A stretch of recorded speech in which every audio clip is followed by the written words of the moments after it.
Good evening, everyone, and welcome to this intergenerational webinar discussion on Juneteenth.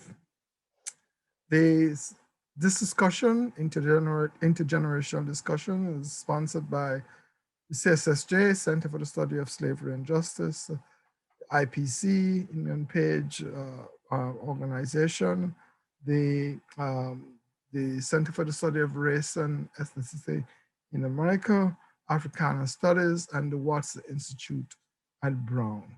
I am Tony Bogues, the director of the Center for the Study of Slavery and Justice, as well as a professor of Africana Studies and the Humanities at Brown. And welcome to you all again. When we began to think about this webinar, celebrating Juneteenth and thinking about Black freedom now and beyond, we had no idea that Juneteenth would become a national federal holiday. Today, going forward, that will be so. And that is something that we consider important. But as important as that is, a celebration of the final emancipation of African Americans as slaves in this country, there are still some questions about unfinished business, about the meanings of freedom and equality for the African American population. So what does Juneteenth mean today for us? Are there still unfinished business, unfinished tasks that need to be done to make emancipation real freedom for the majority of, or for all of the African American population? These are some of the issues that we will discuss this evening.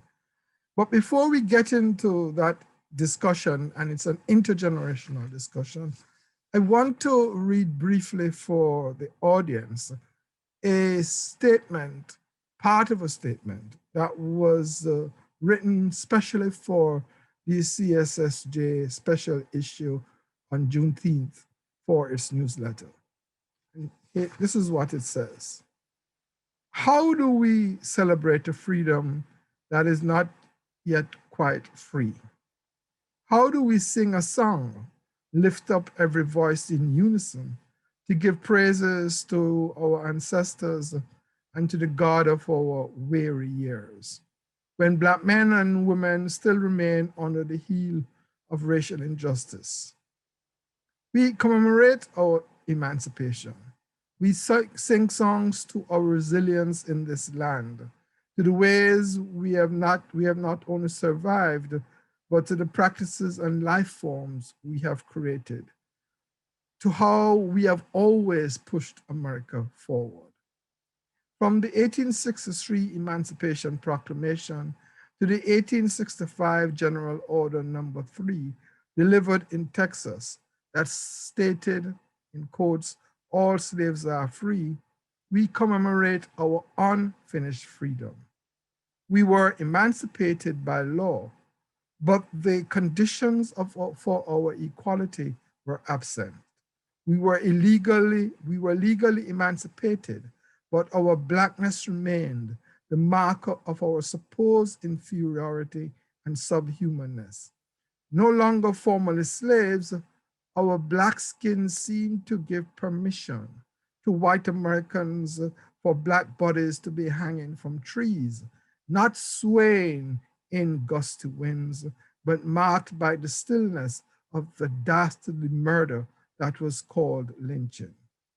But in all of this, we survived and continued our quest of the unfinished businesses, not of emancipation, but of freedom. That, I think, is the spirit of this particular webinar. And to take us through this intergenerational discussion, we have three very important and esteemed persons from Brown who have attended Brown University at different points in time. The first person is Harold Bay, who I will introduce, is Harold Bailey Jr. Harold is currently the Executive Vice President of McLeod Associates, Inc. He's an information technology consulting firm. He has extensive background in information technology, general management, sales, marketing, and consulting, which spans hardware, software, and services. Harold received his AB in philosophy and BSc in applied math, and then that could only happen at Brown. Degrees from Brown University in 1971. He received an honorary doctorate from Brown for alumni service in 1995. He has been engaged with Brown in a number of capacities, including being the corporation trustee, initial chair of the corporation's committee on undergraduate education, and the secretary of the Brown Alum Association. He co-founded Brown's Investments in Diversity Scholarship, the Ivy League's first all-college scholarship focused primarily on racial diversity. He is a founding member. He was also a founding member of the 100 Black Men in Stamford, Connecticut, and has received jointly with his wife Bernstein the ACE Citizen Award from the Cultural Alliance of Fairfield County. And I would just say that when the Center for the Study of Slavery and Justice was formed, Harold and Bernstein were one of the first persons to walk into our offices and to give us, pledge their support in whatever way that they could, and have continued to do so. So thank you, Harold. Aldrich Gilbert, our other panelist, graduated from Brown University in 2005 with bachelor degrees in Africana Studies and Psychology. Following Brown, he joined Teach for America and worked in Houston for 11 years, during which time he earned his MBA from the Jones Schools of Business at Rice University. After leaving Houston, Aldrich worked as the managing director of schools for the KIPP Bay Area Public Schools.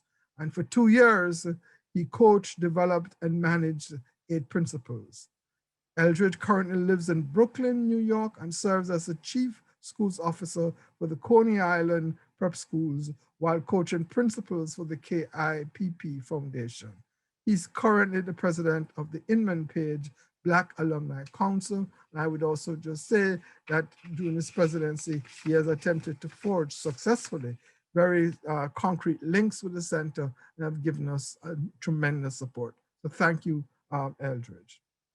Our third person, and this is intergenerational. So if you notice, there's someone from the 1970s, someone from 2005. Our third person is Harley Brandt, who graduated from Brown University this year. So congratulations, Harley. She completed her undergraduate degrees and undergraduate degrees in Africana Studies and Applied Mathematics. In her time at Brown, Harley has been a student researcher for both the Center for the Study of Slavery and Justice and as well at the Education Department. She was a member of the Center for the Study of Slavery and Justice Atlantic Slave Trade Undergraduate Research Group since 2019. And as a student researcher, worked on the upcoming documentary series on the transatlantic slave trade that is being now produced by Stanley Nelson and PBS with the CSSJ as the research arm for such a documentary. In addition to now as she has graduated, she continues to work with the center and is completing a summer internship at the Tamaqua Museum, where she assists with archival work related to the history of the Narragansett tribe. She has also participated in the 2020 and 21 cohort of the CSSJ Casserole State Reading Group. Harley is really a very, really one of the amazing undergraduates at Brown, and who has done a lot of work with the CSSJ and really is, whose presence has just really been outstanding for the work that she has done. So welcome to all three of you to this intergenerational conversation. Let me start with Harold. What does Juneteenth mean to you, Harold?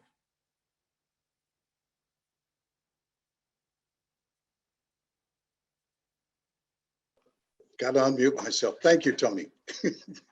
uh, let me just start by saying I am honored and pleased to be here, especially with my two other colleagues here. And I gladly accept the position of Chief Alumni Dinosaur tonight in the discussion.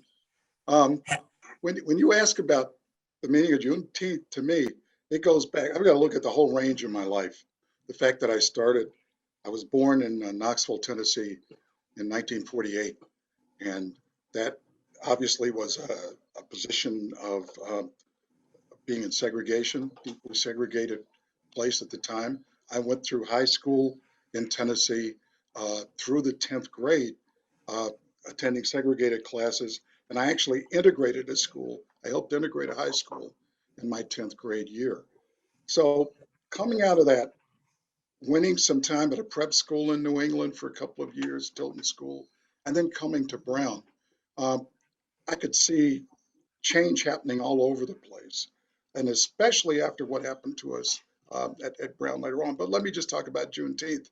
To me, Juneteenth, I'm a little ambivalent about some of it in the sense that it's taken us as a country this long to get to the point where we celebrate the end of the brutalization and the kidnapping that went on, and and the lifelong uh, commitment to enslavement that this country actually legalized and profited from for very many years. And we're finally there. That's great. But one of the things about Juneteenth and the element of it itself is the confusion over what it is and what it means. So as an example, there's a kind of twisted understanding in the South and in the nation in general that's been spun about the reality of the end of slavery itself.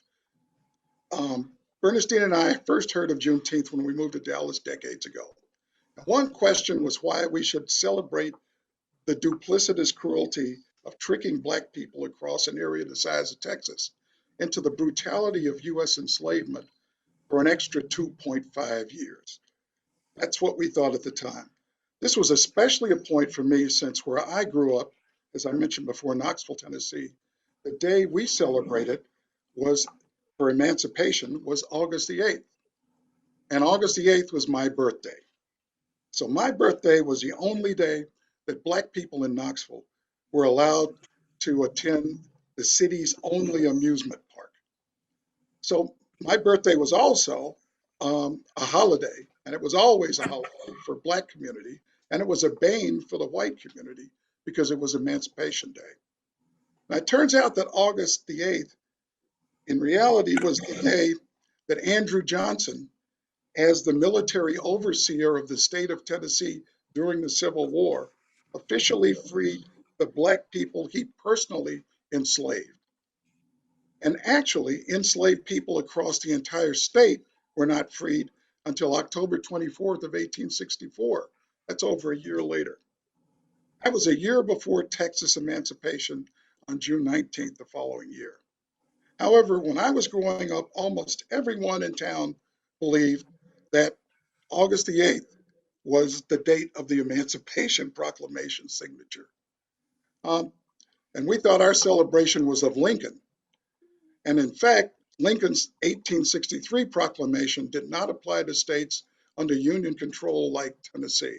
So it actually took an additional proclamation uh, for emancipation there. In addition, Johnson, who was a virulent, who was a virulent opponent of Black support overall um, and equity after the war, was hailed as a kind of Moses nationwide in the United States in the 1860s for his personal actions in 1863 and statewide in 1864. Later on, that proved to be completely erroneous. It also didn't hurt that Knoxville, my hometown, was only 70 miles from Johnson's hometown of Greenville, Tennessee. But regardless, twisted, convoluted histories surrounding the emancipation's celebrations in the South in general and nationwide overall were more the rule than the exception. But I am delighted that we got that holiday. uh, despite all of the convolution that surrounds it. Thanks, Harley. Can I ask you, Eldridge, as the kind of in this conversation, the intermediate generation? Yeah, I'm glad to be the intermediate generation. Very good in this moment. And funny enough, Harold, my mom's birthday is August 8th as well. We didn't celebrate it. It was my mom's day. When I think about Juneteenth, though, it's interesting. Growing up, we did have a celebration for Juneteenth in my hometown in Rockford, Illinois, every summer. And so we would have like a barbecue, you know, kind of like at the community center, the Booker Washington Center, actually, where we got together, and it was only Black people. I don't ever remember any non-Black people at the Juneteenth celebration, but it was always kind of a moment that we just came together as a community and felt good about freedom without, I think, a lot of history lessons around it. But we knew that this was, like, growing up, that this was a time to celebrate, for us to come together.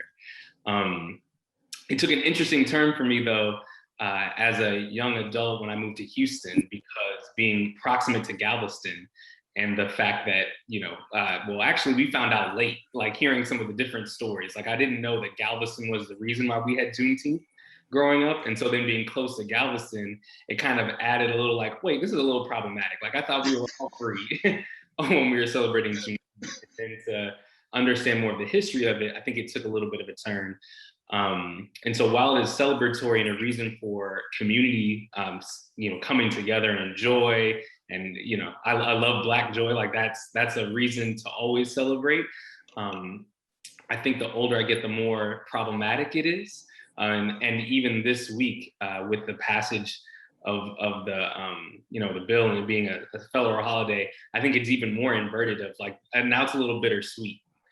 So what started out for me is kind of an opportunity just to come together with Black people and feel joy. And now is a little like, well, let's make sure we're excited and we're joyful, but we're celebrating an overdue, a wrong that was righted way, way late. And the last two, this 2-year gap adds insult to injury. So what it means to me is joy. It's about community, it's about love, and it's about liberation. But it's also that reminder that we have a lot of work to do. And I think that was probably there in the Juneteenth speeches I heard when I was growing up, and I didn't quite catch it. But it is definitely cemented for me now as an adult that it's a moment to pause and reflect and be joyous, but also be critical of the country, because we've been done it. The injustice done to us that caused this moment is not something that we can ever forget or kind of like sweep under the rug while we're coming together.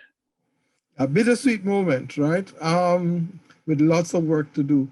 Harley, for you, the youngest member on this into this intergenerational panel. Yeah, thank you for having me. I'm really glad to be here. It's actually funny because I grew up in New Jersey, and so Juneteenth, we didn't celebrate it growing up, but I didn't learn about it until I was a teenager, which speaks to the fact, as both of you are saying, that it's a regional holiday that's traditionally been celebrated in the South for a long time.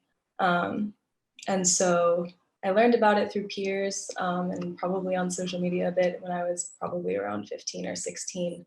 And I think that since learning about it, as you're saying, Eldridge, there's kind of been the like bittersweet telling when I'm hearing about it from fellow Black people about the origins. And then I think more recently, the adoption of Juneteenth as a national, and before it was a national holiday, as early as this week, a corporate holiday, in reaction to the uprisings in response to police killings of George Floyd, Breonna Taylor, Tony McDade, and many, many other Black people last summer. I'm skeptical of it as the way it's being co-opted into a sort of United States redemption tour. And so I'm excited to be here today to talk about symbolism of Juneteenth as a national holiday and a corporate holiday, in contrast to maybe the actions of the current administration and Brown University. So I'm excited to get more into this. Is there a way in which the Juneteenth as a as a public holiday, federal public holiday, is in some way similar to, say, Martin Luther King as a public holiday? Is there something that happens when the federal government makes a specific day a federal holiday? Do we lose something or do we gain anything? Or is there a kind of win and loss simultaneously? And any one of you.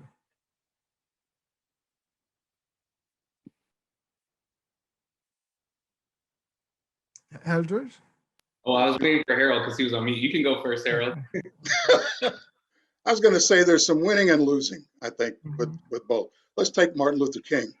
The winning was all of a sudden it got the attention of every school child in the country after about 10 years.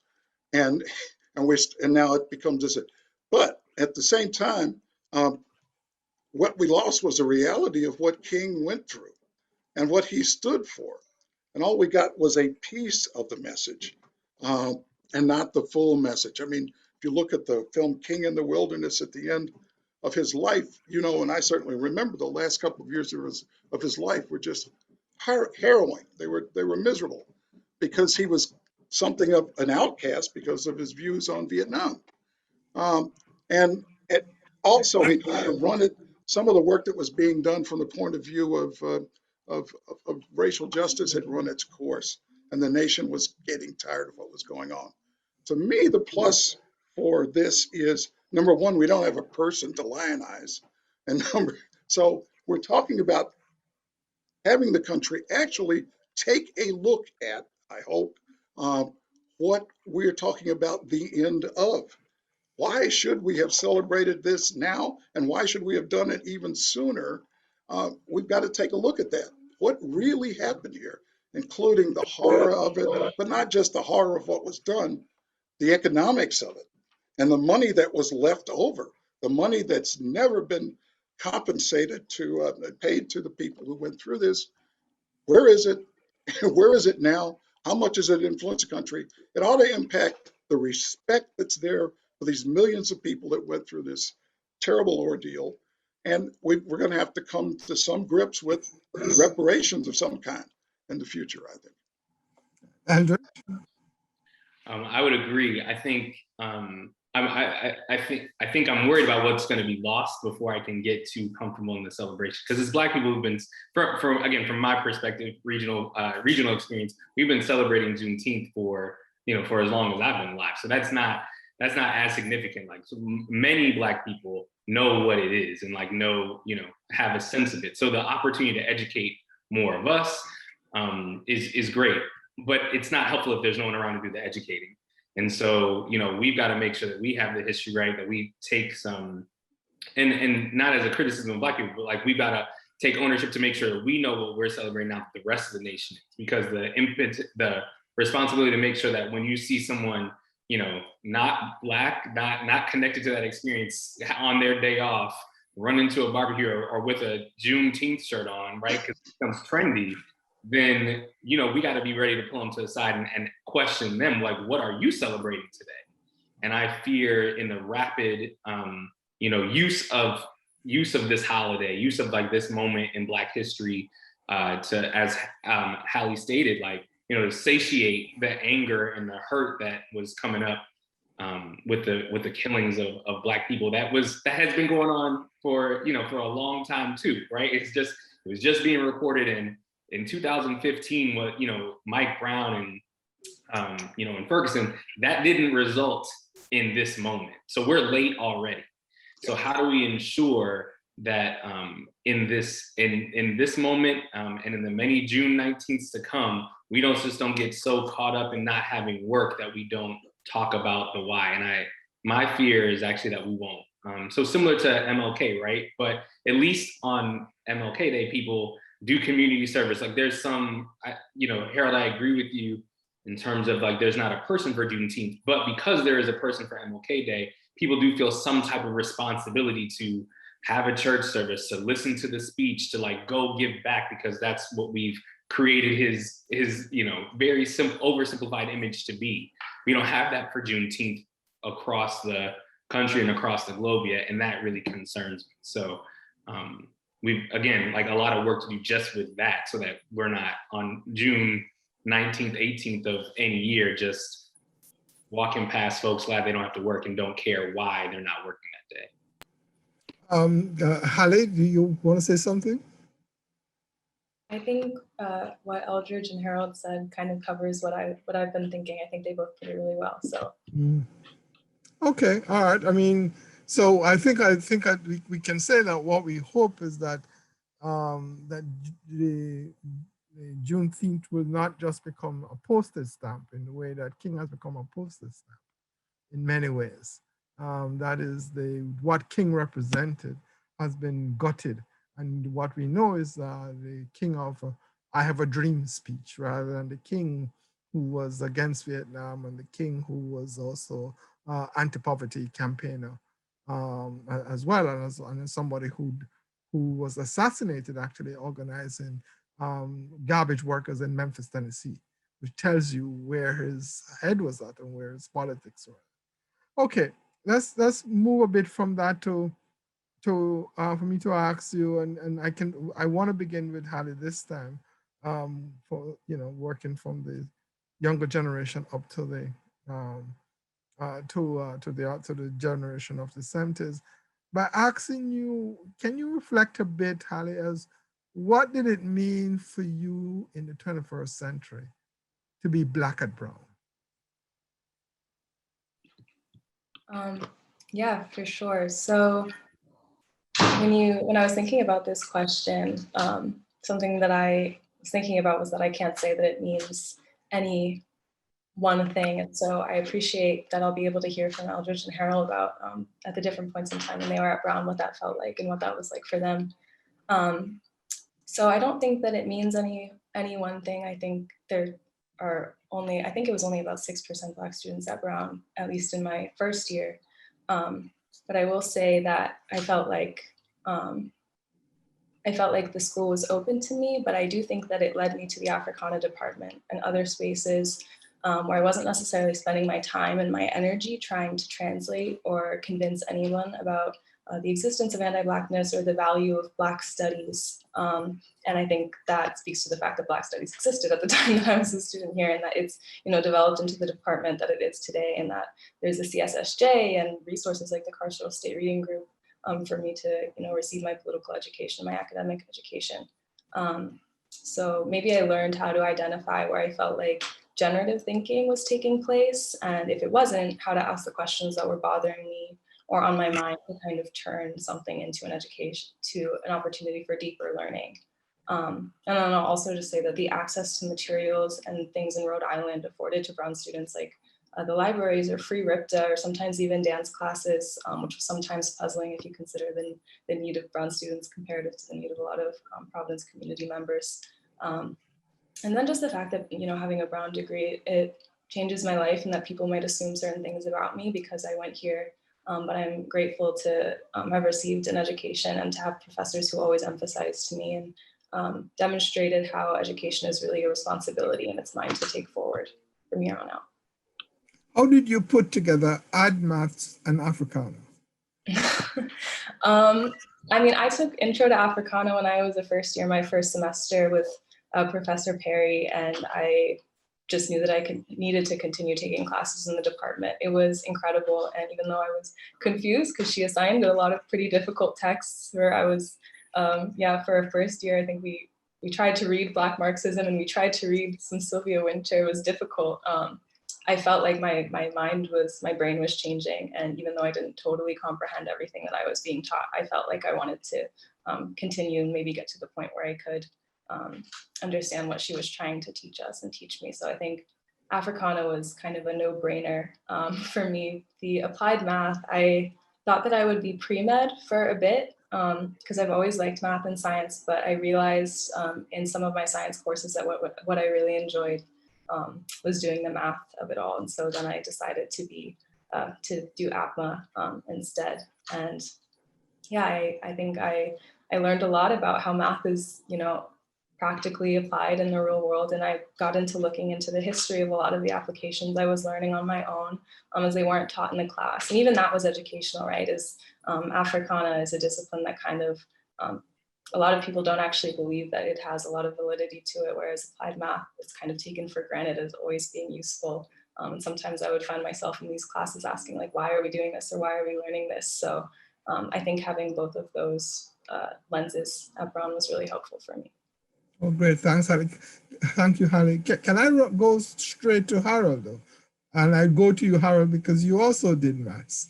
And you did philosophy. So, but what was it like for you being a Black individual, male individual at Brown in the late 60s and 70s?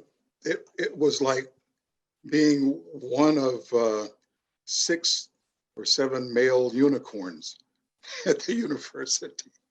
And I say that because in my class, we had 7 Black men, 2 Black women, and that was down from 11 Black students in the class 2 years before ours.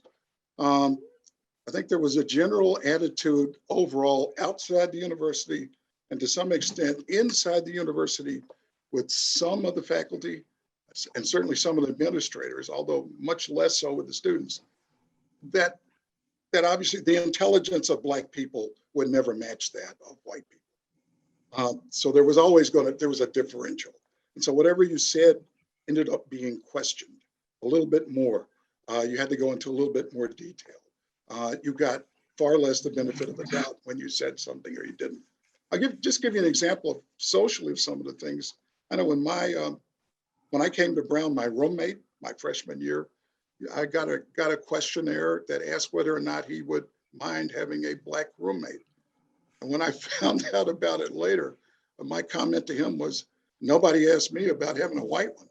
So, but that kind of thing, that kind of attitude was kind of pervasive. Now with that, once we got started and professors got a chance to see what you could do, and students who were even more open to that got a chance to see the way you performed, you know that your reputation was built by what you delivered.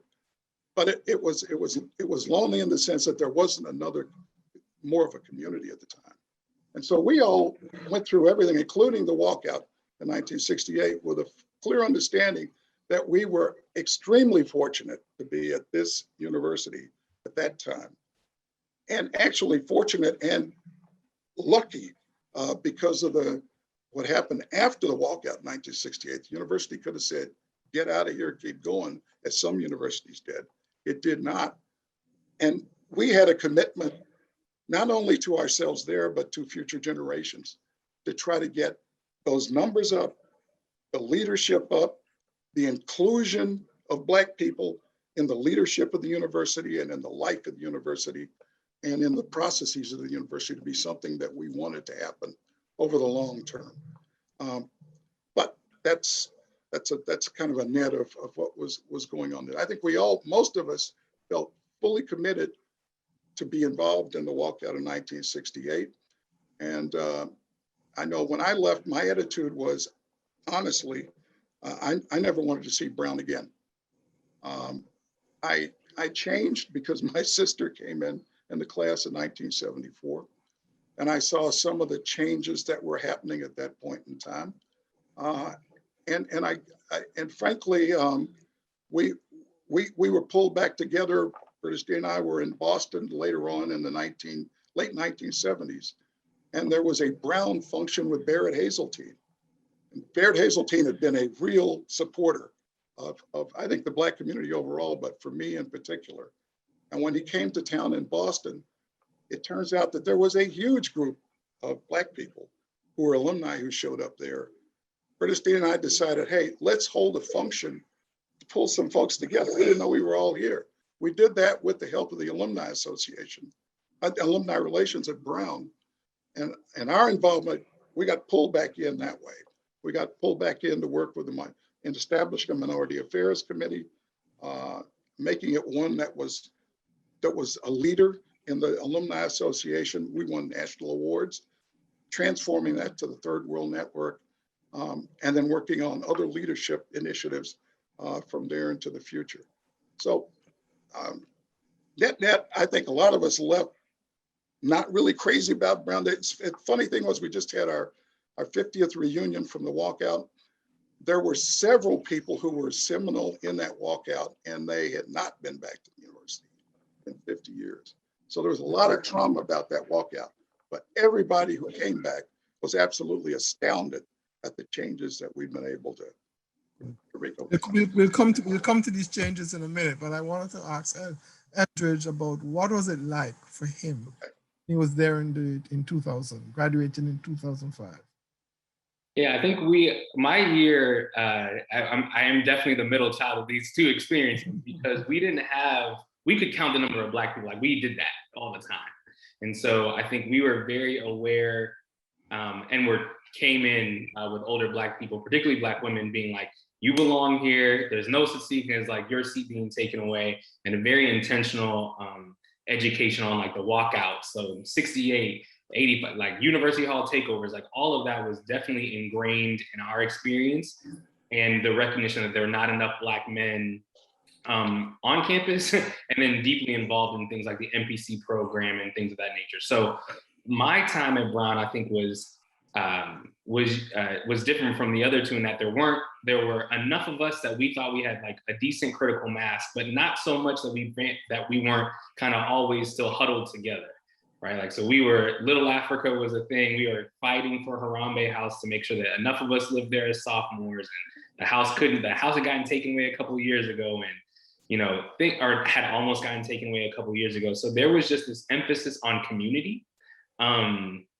And a recognition that like we're not going anywhere, but we have to remain strong and remain connected.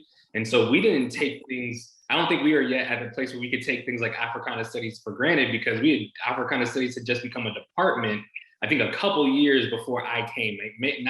I came in 2001, so I think it was like 99, 2000. Like it wasn't 2000, right? So we were coming off the heels of that as a win. And so don't take Africana Studies department because this just happened. Ethnic Studies hadn't become a department yet. So there was kind of that unification across communities of color because there was still work to do. And so kind of a not letting up on the university, but we got, and Dr. Simmons was there. I'm her freshman class. So we were kind of high on that too. Just like we got the first Black Ivy League, first Black female president of the Ivy League. So we were special. So I think we had that kind of veil over our eyes, and there are certain things that I think Brown as an institution didn't try us around because we had Mama Ruth, we had Dr. So you might watch how you talk to Black people. I think that's how we had kind of the swag that we had. It was like, we got the president. She looks like us. But that joy was there, was really about protecting the community and making sure that we didn't rest on our laurels too much because we got here off the backs of lots of hard work from other people. There was one other thing that I was thinking about being Black at Brown, but I think that's the crux of it. Just like don't get too excited because there's not enough of us yet. I will say, with all the work that we've done to increase the numbers of Black students come in, my class there were like 90 of us.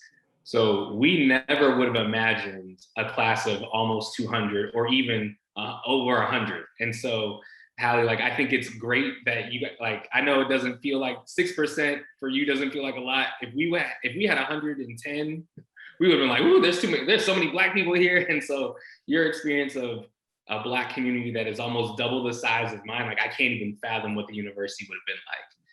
Because when we all got into Harambe House, we felt like, it was about those community moments, and it felt, we were just so grateful that there were all of us there, but we didn't think it could get much bigger. So. Yeah, thanks, Eldridge. I mean, I think we can pick up on some of the things that Harold has said and that some of the implicit things you have said, Eldridge, that there have been changes. In terms of Black faculty, in the 2014, there were 8.1%, by 2021, looking at Black faculty being 12.6%, like 100 new Black faculty of color, put it that way, in 5 years. That at the level of graduate and medical students, we have moved from 9.4% in 2014-15 to 16.2%, so almost double the of graduate students. And then for undergraduate, it is now 22% actually are people are people of color, or what some people call underrepresented groups. So that in terms of the numbers, they have been real growth and success, and that has been fostered both by the work of by the work of the diversity, action, what is called the diversity and inclusion action plan, and the person who led that, Shante, and the provost.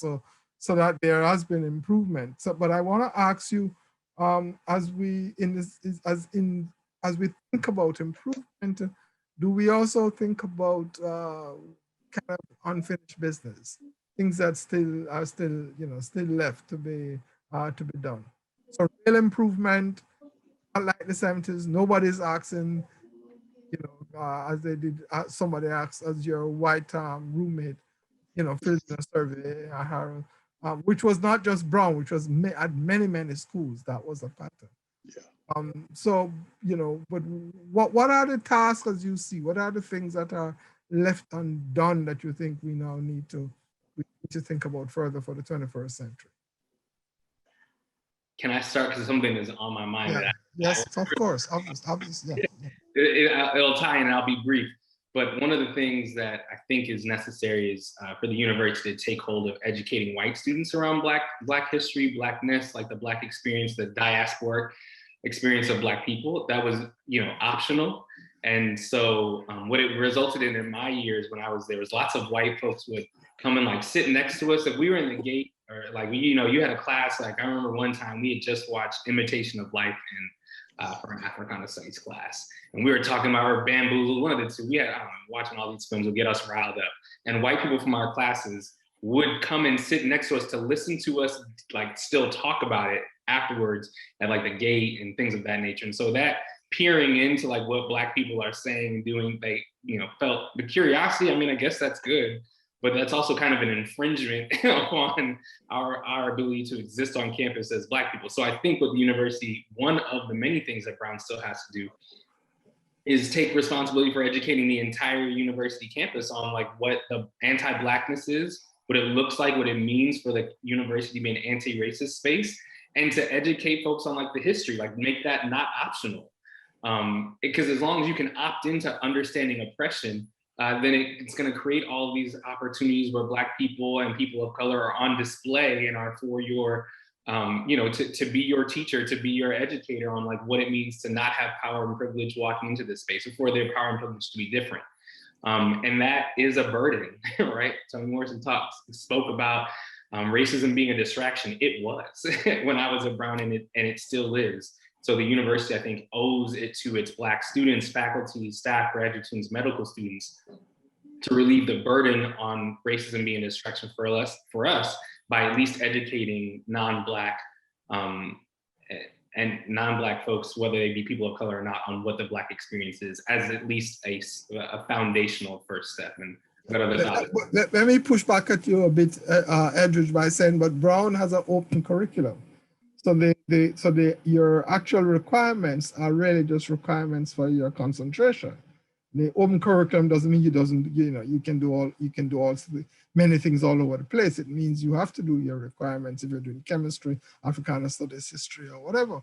But it also gives you quite a great latitude. So how doesn't what you're suggesting go against the spirit of the open curriculum that we value so much at Brown? Maybe, but I would push back and say, like, well, does the university have an obligation to its students and to the larger community to say, we've got a tradition, we've got something that the university community values in the open curriculum, and we think that breaking that tradition in this case is doing right by underrepresented and underprivileged members of our community.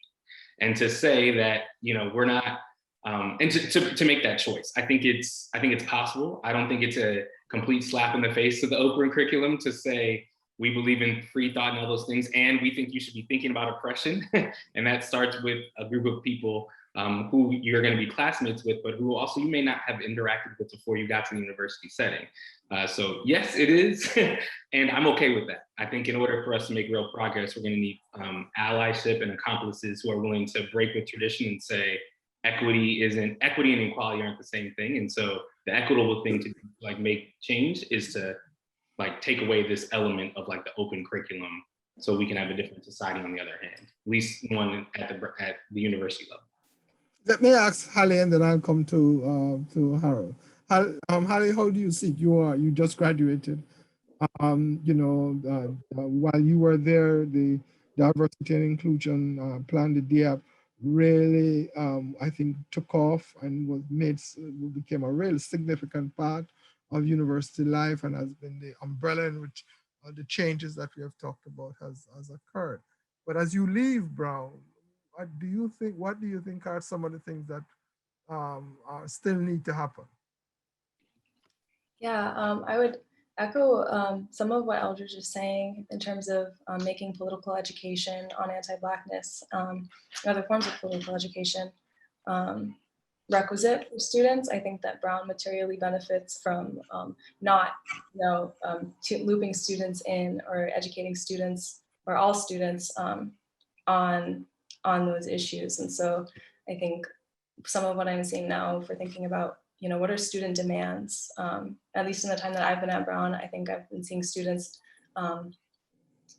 basically challenging Brown to walk the walk, because Brown likes to talk and likes to say that it holds certain values, but there are very like simple, concrete ways that it just contradicts them within its internal functioning. And so you see that with students, voting for the corporation to, divest from companies that support Israel. And you see that in students, doing their own research into DPS and seeing that like in 2018, like 96% of the DPS stops were non-Brown affiliated community members, and saying like that's profiling, that's not separate from the police violence that we're seeing, outside of Brown in the US and elsewhere.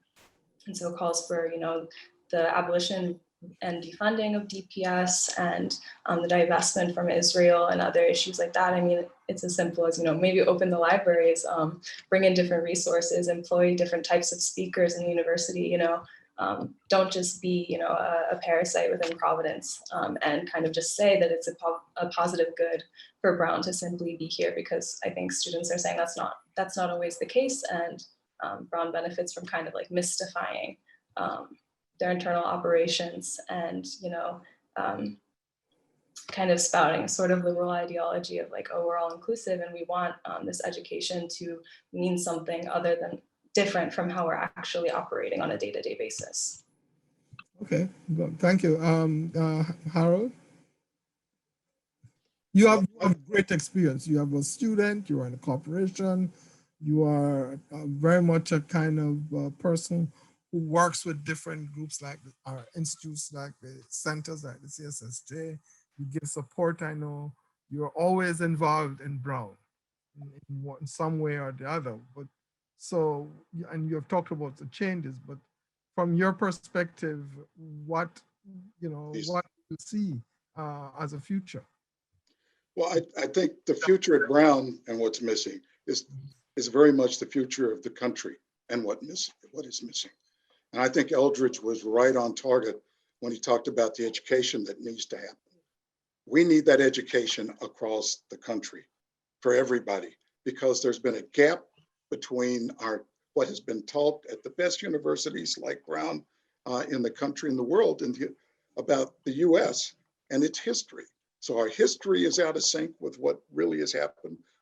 Therefore, the economy and our knowledge about the way the economies work and the disparities that have been there for education, et cetera, have all been left out of primary messages in all of those disciplines. And that even gets down to politics. But even if you leave politics out of it, the issue here is an issue of humanity to me. And so when Eldridge, you were asking the question about, well, how does this bump up against, the open curriculum? This is not an issue of politics. It's not an issue of just knowledge. It's an issue of recognizing that people have been left out of the consideration as human beings for 400 years plus. And we've got to fix that gap. The only way we're going to fix that is to start to educate people about first the actual history, and then have them really start to absorb what the impact of that's been over this time, so that we can come out of this thing with a new common understanding about what's happened. Not just, it's to Black people primarily, but then it's to people of color, because the template's been used for hate, for brown people, for Asian Americans, for all kinds of other folks.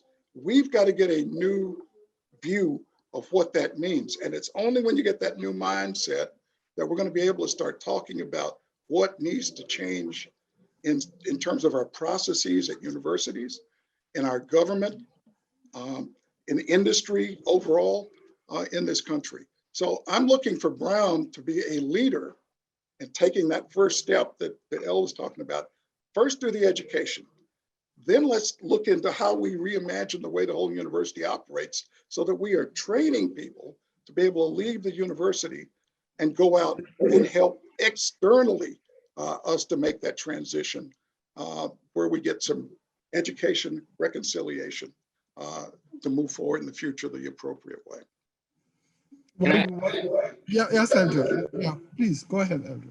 I would just say the other piece of that is making sure that while the university is doing that work, it also is taking care differently of the Black people who you have there. So I think it's wonderful that that there's a Black community that is double the size of when I was there, which means it's like triple or quadruple the size when I mean, not even, right? Like way more than when Harold was there. And if you have all of those Black people and a lot of Black staff, but you don't have a racially sensitive environment, or one in which like we can openly talk about anti-Blackness, then you're asking people to exist in an amazing space, but in a hostile space. And so the university has to like take it upon itself to not just have folks present, right? So we can do the diversity part, we got that, maybe we're getting really great at that, but inclusivity is something else. And so how do you make sure that the space that you're asking people to inhabit is truly inclusive, where voices are valued and heard and sought out? And when possible, their perspectives create change in the environment that you're inviting them into. So, you know, you can't claim to love Black people and then reduce the amount of space that you ask Black people to operate in, right? When I was there, Harambe House was a skinny part, half of a dorm, and we had a lounge where we had most of our parties in. Like that was enough. There were only 300 of us, that was fine. And not that the university setting is all about parties, but for example, but if you've got 600, almost 800 Black people, and you're saying, well, if you want a Black experience, if you need to be around Black people at this university, you got to fit into even less space than what we gave you when it was 300. Well, that's just wrong. You're not actually trying to put your best foot forward in terms of making the university a truly welcoming space for those folks who we know are the most marginalized, both when you're on the university campus and likely before you came in. And all the traumas and all the things that like led to faculty, staff, and students being in the space need to be cared for. And so the university needs to take upon itself to ask, like, what does that look like? What are the resources that we need to disproportionately allocate to Black people and to people of color, so that we can be the university we claim to be on paper? To Hallie's point, to walk the walk, not just talk the talk. That is going to require, you know, a different set of sacrifices, and I hope that Brown is willing to do that, because that's what it means to be a leader. It's not just having the folks there; it's making sure that the place that we're asking them to be in is much more welcoming than it currently is. And I loved Brown. Yeah, but I think you're making an important point, Eldridge, in that you're trying to make a distinction between diversity and inclusion. Yes. Diversity is something that we all must strive for. We are making great progress at it at Brown. The numbers tell us that is happening. But how do we think about questions of inclusion? Questions that will make those who are now at Brown, and more to come, folks, more to come at Brown. How can they begin to feel that Brown is their home? Is what I think you're trying to say. In the same way that it is natural for not a white student, to feel that this is home. Sure. And I think this is the point that you're trying to make. Yeah. I think by the way, I think one of the key things in that regard is identifying whiteness and being able to say, yeah, we're studying people of color, Black people, brown people, et cetera, but we've got to identify whiteness and what degree that whole dynamic plays in the institution so we can get to some kind of equality. And I mean, obviously we want to have the inclusion to happen, but people have to understand the degree to which there is hostility and this environment to let you assume that you're at home because you're white. But when you walk in there and you're of color, it's a little bit different story. So we really have to get at those dynamics. Again, that's got to be done externally for the whole country, but Brown could be a real leader in helping to make that happen. Overall, I just think that there's a whole, we got to realize also that more than 50% of the kids who have the best minds in the country are going to be of color. And I think that's already started in Harley's generation. If you just take a look at the pool of the talent that's out there, and everybody's got equal talent, every group has got the same percentage of kids who are going to be bright enough to go to Brown and do well. Half the country or more is going to be of color. The university owes it to itself to be able to prepare having kids of color who are super bright come in and become the leaders of tomorrow without having to deal with going through the hurdles of, I'm not sure if I'm welcome to go into research. I'm not sure if this person over here might have a hang up on me because of the way I look. That's got to get flattened in the future. And it's right now it's a tall order, but it's something Brown's got to do. All right, good. All right, let's move in the last 3-4 minutes to move from Brown to zoom out to the country, because Juneteenth is it's a national phenomenon. It's not just regional. It's not just about Brown.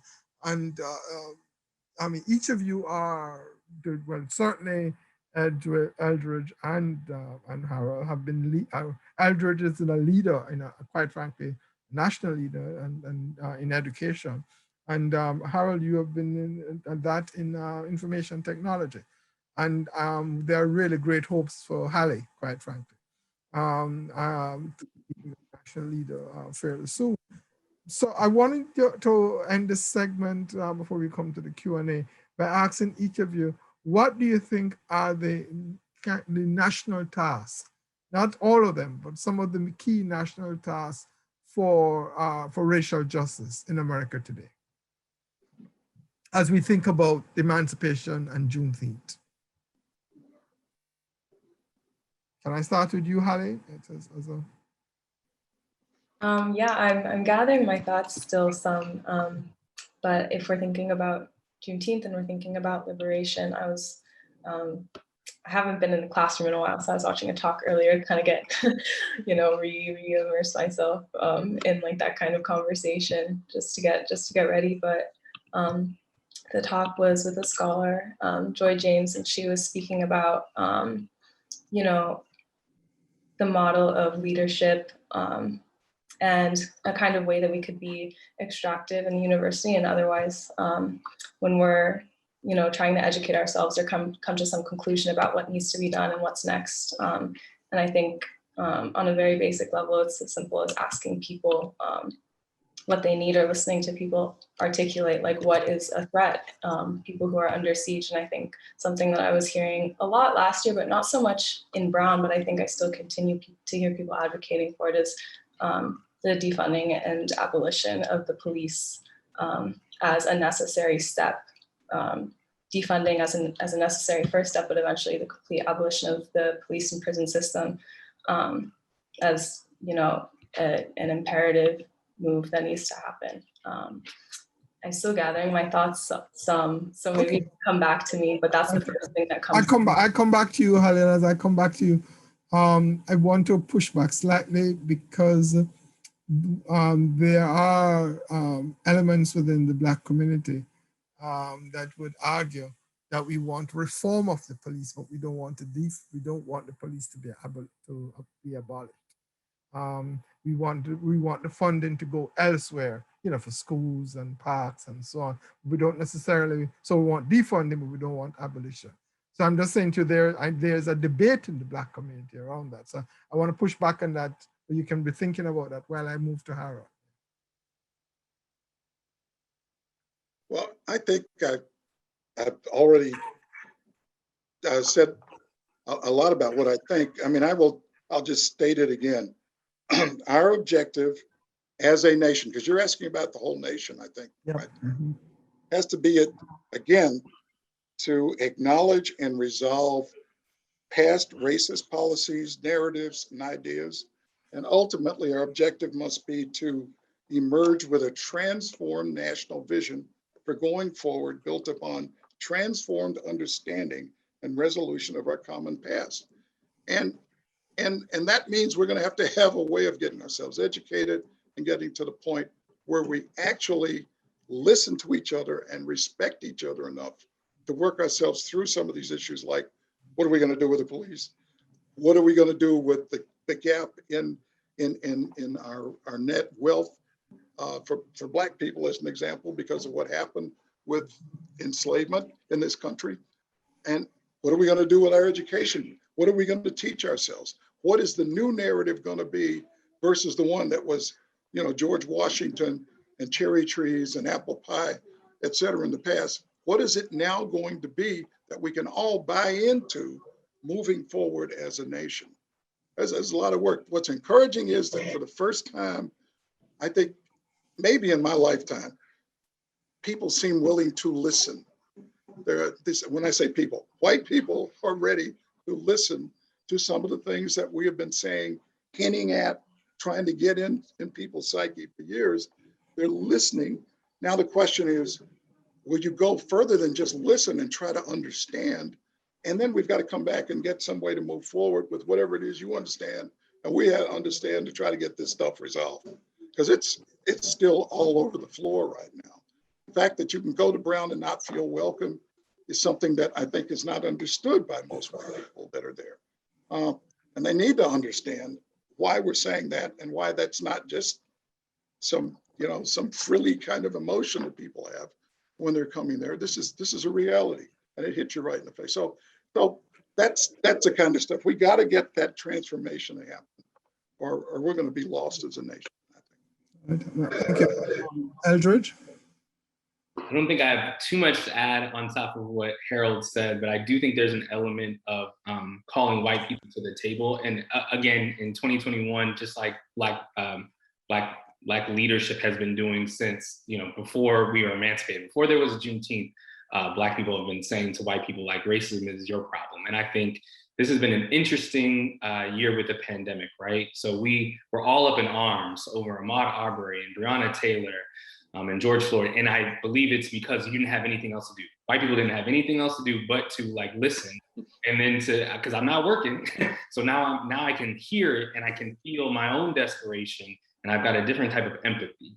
And so that willingness to listen, I fear, is actually about to run out when people get back to work.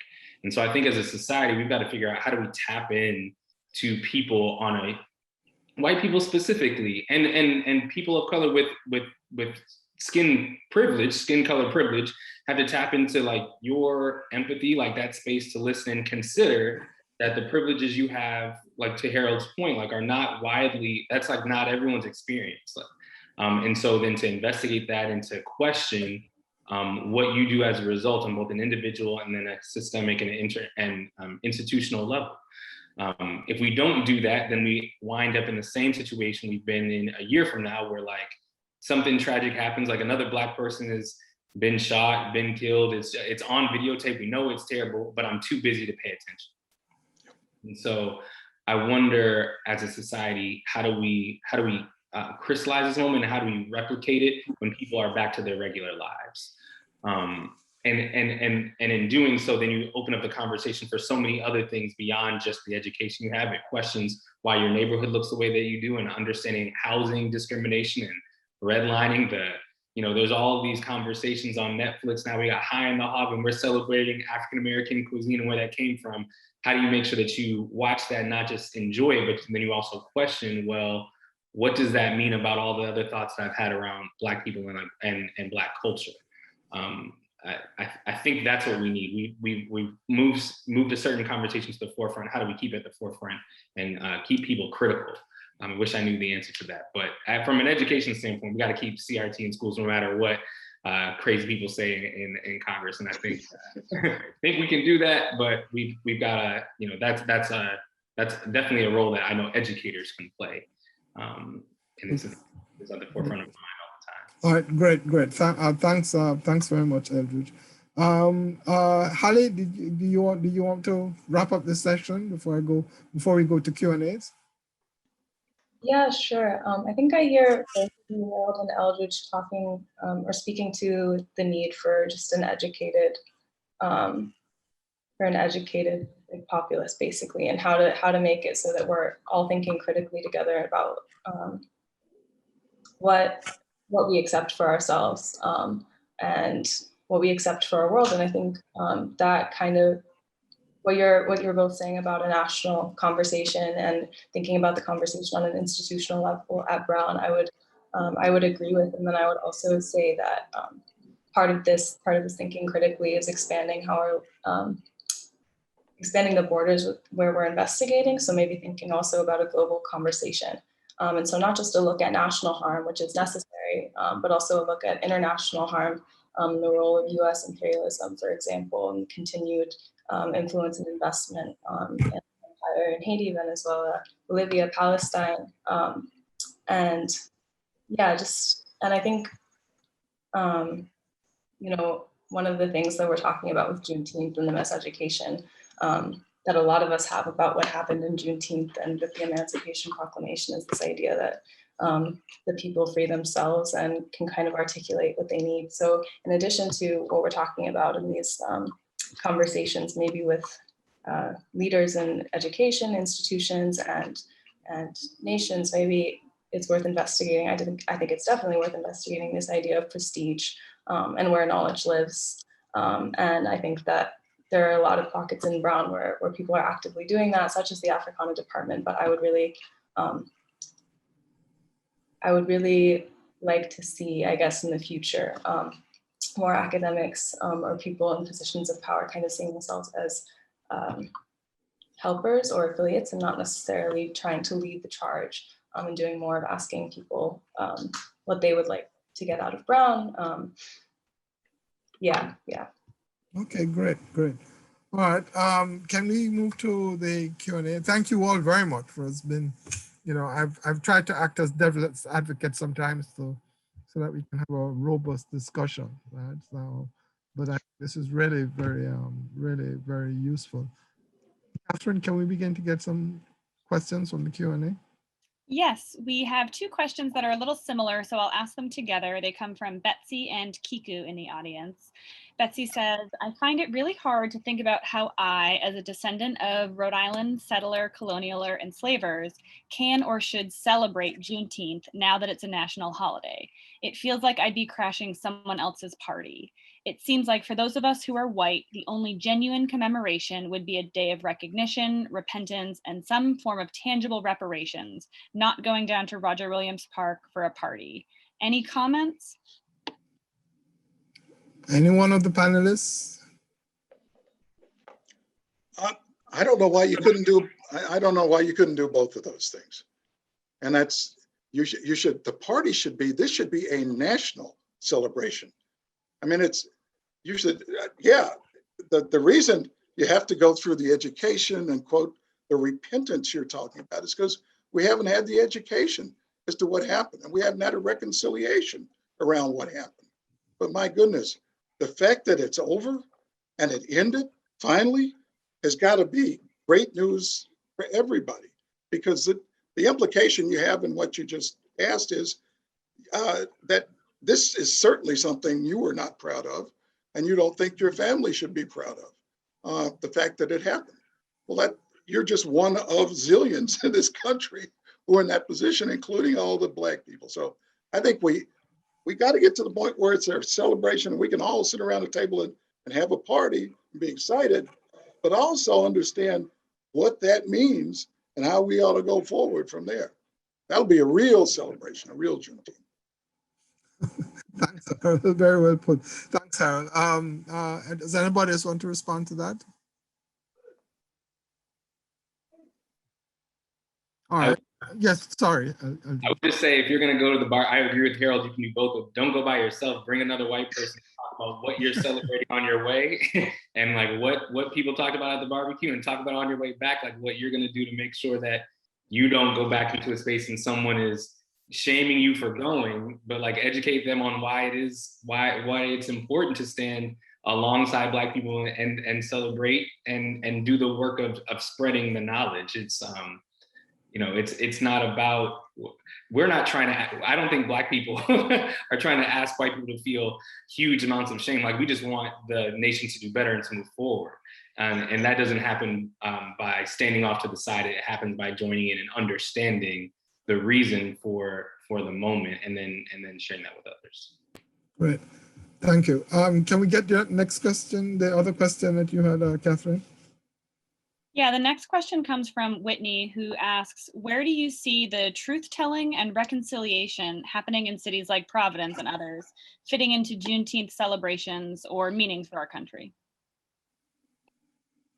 Great, great. Any one of the panelists?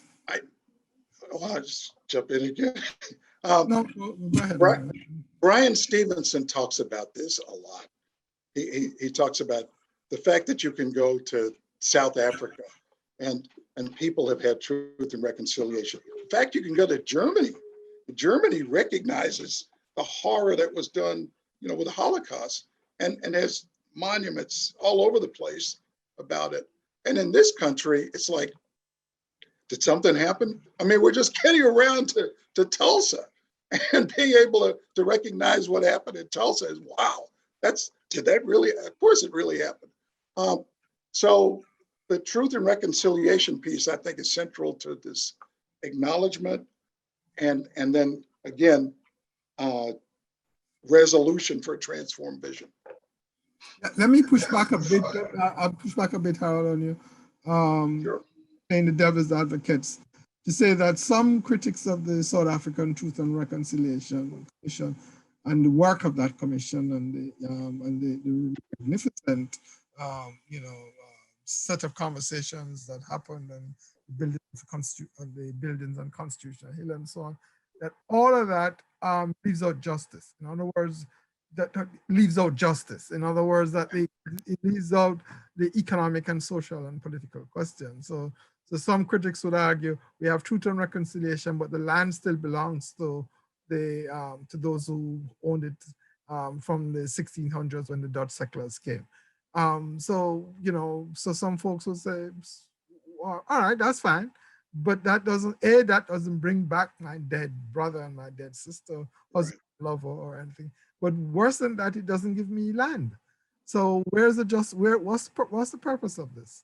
Well, I'm not saying that the truth and reconciliation is the whole remedy for this, but at least it's a step in the direction of being able to get to the point where you would have some kind of a remedy that comes up that can be mutually agreed to for going forward. I mean, I agree, there ought to be something else beyond it, but you got to get to that before you can get to the next step. Okay, great. Harley and Eldridge? Yeah, I mean, I guess what I'm thinking about right now is like the idea of truth telling and the narratives that are kind of coming out of like this new national holiday. And I'd say that anything regarding truth and reconciliation, I mean, I'm thinking about truth as kind of more of like a quality of relationship or education, as opposed to like one static thing that happens or one thing that's relayed at one time. So I think like a continued investigation and a continuing habit of thinking critically, as Eldridge was saying earlier, is necessary constantly, but not just while celebrating Juneteenth, but for Providence, as the question kind of says, as an ongoing change to the education that students receive. So that's just what I'm thinking about right now. But shouldn't also this business of truth telling and reconciliation, which I think is important, begin to also think about Black folks and also think about Indigenous people? Brown sits on Indigenous folks' land. You know, the secular colonialism was about dispossession and near genocide. African slavery was, you know, mapped onto that. So should we also begin to think about a larger framework as we begin to think about truth and reconciliation? Or, well, Harley, I see you nodding, so sorry. I mean, definitely. I think that's long overdue. And you know, I'm thinking about like recent news of, you know, hundreds of dead bodies of children found in residential schools in Canada. And so I think that there's also, yeah, definitely a need to continue to pay attention to land back movements and Indigenous movements globally, and what they're asking and what they're trying to amplify as well. So absolutely. Eldred? I don't have anything substantive to add. I agree that that the work has to be inclusive of definitely the Native American story and the struggles and the pain that preceded slavery in the way that it did, particularly in places like Rhode Island, but definitely not only. We have a responsibility to tell the whole truth, not the part that feels beneficiary to us in the moment. Okay, great. And another question, Catherine? Yeah, this next question comes from Harry, who asks, how do you think we should go about educating the country about Juneteenth? Is it something that happens in K through 12? Is it something that happens in college, or is it for adults after? Can I throw that to you, Eldridge, as the educator in this panel, on this panel? Sure. My answer is very simple. It's all of the above. You never stop hearing about you know, World War II and the Holocaust. You've never heard about it too many times to be like, nope, we don't care about that anymore. I think the same applies for Juneteenth. And Juneteenth is right as a small portion of the story of slavery in the United States. So it's not about, oh, well, does every person in the United States just know about Juneteenth? Like that's actually not the point. It's, do you understand the entirety of the 400 plus years of what slavery looks like, and despite like different narratives around like what's true and wasn't true, like does that happen in addition to what happened post Juneteenth, right? Because Black people still are not free. So if you narrow it down to a day, then we've missed the point of all the joy that people have in this moment, and also the controversy that you see on social media by Black people, which is like, we didn't ask for a national holiday. We asked for all of these other things.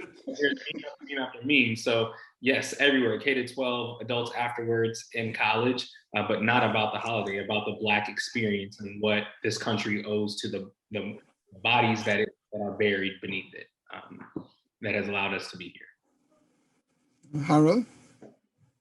No, I think Elle hit it right on the head. Right now, it's got to be part of the universal education that goes on that we do for history for everybody at all levels. Great. Another question, Catherine? Yeah, this next question comes from Nancy, who asks, do you think the report on slavery and justice has helped Brown to begin to think through some of these issues we've been discussing? I want to throw it out to the panelists. I don't. I know it would be unfair to me to answer that question. I was going to say the best person here to answer that is you. No. It has been phenomenal. I don't even know. I mean, has it solved all the problems for Brown? No, but it's opened up a door for people to think about this kind of the impact of slavery on our educational institutions and frankly on our whole country because of that study. And that the courageousness that went around having that study, and it was Ruth that made that happen. And I sat around and listened to trustees just completely freak out about the idea that what we were going to come out of this with what was some kind of reparations recommendation for the entire nation, or that, you know, it was going to completely disengage people who heard about it and got turned off at Brown versus other universities in the future. It was a complete opposite. And that has to do in great part to the leadership of Professor Bogues and what he's done with it and the way he has taken what was at first a study, but now that the center and move forward. We have international global recognition for the work that was done at Brown around this. Some of it will impact us internally in the university, but a lot of it impacts the rest of the country. And I can't say enough for the work that was done. Okay. Eldridge and Harley? Because Eldridge, you would have left in the middle of it, just before the report came out. Yep. I'm actually going to defer to Hallie. I'm curious about what your perspective is as someone who's in the post. All right, no, cool, yeah. Yeah, I mean, I remember when I first got to Brown, there was some sort of like, there was some fair in sales, and they were handing out the Slavery and Justice report. And like, my mom grabbed a couple of copies of it. So I had my hands on it pretty early into my time here, I think maybe my first day even.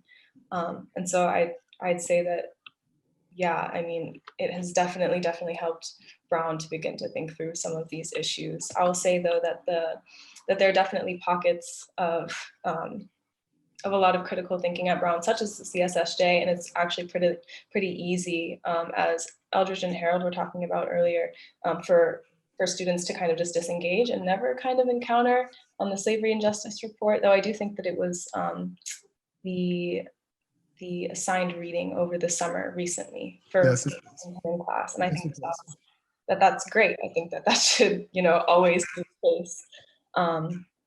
So I think that it definitely helps Brown, or helps students who engage with it and faculty who engage with it, to think through some of these issues. But I would hope that at some point it becomes mandatory for students and faculty to engage with it. I just, one more thing. The point that Hallie was just making about it being the assigned reading for one summer, this would be the foundation of what Elle was talking about before for the education that needs to happen. If my daughter is a real hawk on identifying and deconstructing whiteness, and she's another Brown grad. But in order to do that, you've got to really have this as kind of a basis, researched basis, that all students ought to understand in order to be able to build some kind of awareness and understanding about what the dynamics of whiteness. Okay, great. Next question, Catherine. Yeah, and thank you to everyone who is submitting questions. I apologize, we won't have time to get to them all, but this next question actually comes from an anonymous attendee who thanks all the panelists and says this has been excellent, and is looking for comments or thoughts everyone has as to how corporate America can responsibly envision this new holiday. So that's, I think, a very important question. Yes. Can I ask Eldridge, since we missed you? Sure. I think I hate to be like a broken record, but I do think corporate America has a responsibility to decide if you're going to give folks, the day off, whatever you decide to do, to educate people on the why first. And we live in an era where you've got staff meetings and DEI trainings and all that kind of stuff. There should be time spent dedicated to this, to one of those sessions, bringing an outside trainer, facilitator in to say, before we go off tomorrow and you don't have work, we're going to spend the afternoon, we're going to spend a couple hours at the bare minimum talking about the role of, talking about the history, the United States history and how we've come to this moment, but also the contribution that our organization has made to the lives of Black people, whether good, bad, or ugly, right? In the same way that we commend Brown for having done the study on slavery and justice and the impact, corporations should challenge themselves to do the same thing and to do more than have a nice logo and give everybody the day off the same way that you do for Pride Month, for anything else for Black History Month. It's not the symbolic acknowledgement of a thing. It's about the depth and it being in the soul, in the ground of the work that's being done. So I would hope that a corporation who's excited about this is just as excited about pulling their employees to the side and to not only question the history and our contributions to the community of what it looks like in our network, on our staff, on our floors day to day. Because again, we can take Juneteenth off and MLK Day off, and I can be in a hostile work environment alongside my white peers at any corporation, and that can be just as damning and just as damaging and trauma-inducing as it is to not take the day, even though it's a national holiday, or to take the day and I get a 24-hour reprieve from racism at my work. Like, that's not enough. So we got to do the learning and the reflection and introspection, even at the corporate level. Harley, and then I want to go to Harold. Yeah, I mean, this is a hard question for me. As I was saying earlier, I think I'm like wary of, it's a national holiday, right? So it's like the day off, but corporate recognition of Juneteenth kind of as a response or kind of, stabilizing effort after, a lot of unrest where people were being pretty demanding of elected officials, and also looking into the practices of different corporations who might be benefiting from prison labor, or who might have a role in the prison industrial complex in some other way. So I'm hesitant. I don't think that I could say that there is, a great way for corporations to celebrate Juneteenth. I would hope that it kind of influences people within a corporation to think about the current practices, not just the history of the corporation, which I think is necessary, as Eldridge is saying, but the current practices and impacts on Black people and other people around the world that their corporation and its mission might be having. I think I would hope that would be a natural reaction to the day, but I'm not sure, within the corporation itself, that I have an ideal vision for what that would look like. Okay, thanks, Harry. Really thoughtful answer. Thank you very much. Harold, we want to ask you, because you are bidding corporations. Yeah. Well, whether we want them to or not, corporations are going to play a role in the way the country reacts to moving forward. And so when we're talking about this transformation, reconciliation, they're going to be in the middle of that. They may be there invisibly in some cases, with money, moving things one way or another. But if we're talking about aspirationally, what should they be doing? They should be working to help dismantle the disparities, dismantle any hurdles that are racial hurdles, and operate in an anti-racist way, period, internally in terms of their own processes that are going on, with not only people, but some direct accountability to the boards for the changes that need to happen, for what's been identified and what's going to be deconstructed inside of their business internally, and then externally in working with other businesses in their industry organizations and with their government relations and lobbying, to also be focused on deconstructing racism in this country across the board. The problem right now is we don't have anyone currently on a national basis that says, I'm going to pull together business, education, all these major sectors. And we're going to now talk about, let's identify where there are these problems and how we're going to start to pull together some consolidated plan to get us somewhere in the future to get all this stuff resolved. Businesses, again, are going to be a part of it, and they could actually help precipitate that kind of leadership by demanding it. Right.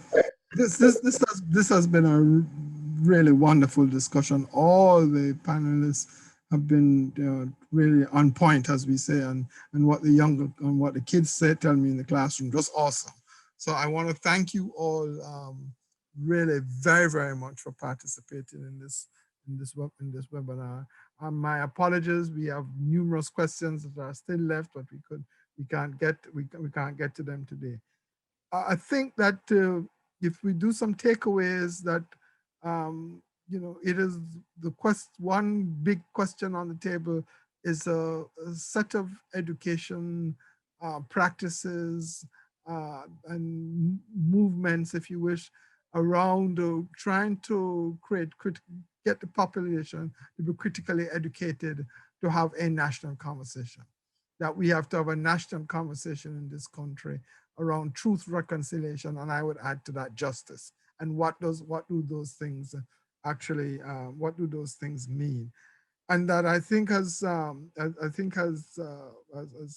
said, that because we are a major nation in the world, the major nation at the moment in the world, that is not just a national conversation internally, but is also a national conversation about how do we operate in the world. I think that becomes also really very critical, very important, because actually racial slavery and secular colonialism were not just American phenomena. They were actually global phenomena. They shape the world in which we all live. And so I just want to say thank you all. Thank Jake from Media Service for doing all, for working with us. Thank to Catherine, as usual, who does all the behind the scenes logistics and asks the questions. And thank as well the center staff, Shana and Maya who did the poster, and Shana who tries to all keep us on point. But most of all, thank all the panelists, Harley, Eldridge, and Harold, for really vigorous and pointed and really thought at the same time, passionate and thoughtful comments on this particular subject. It's part of what we try to do at CSSJ, and I think you have all contributed to it successfully today. So good night to you all, and stay safe. And thank you. Thank you for having me. Thank you.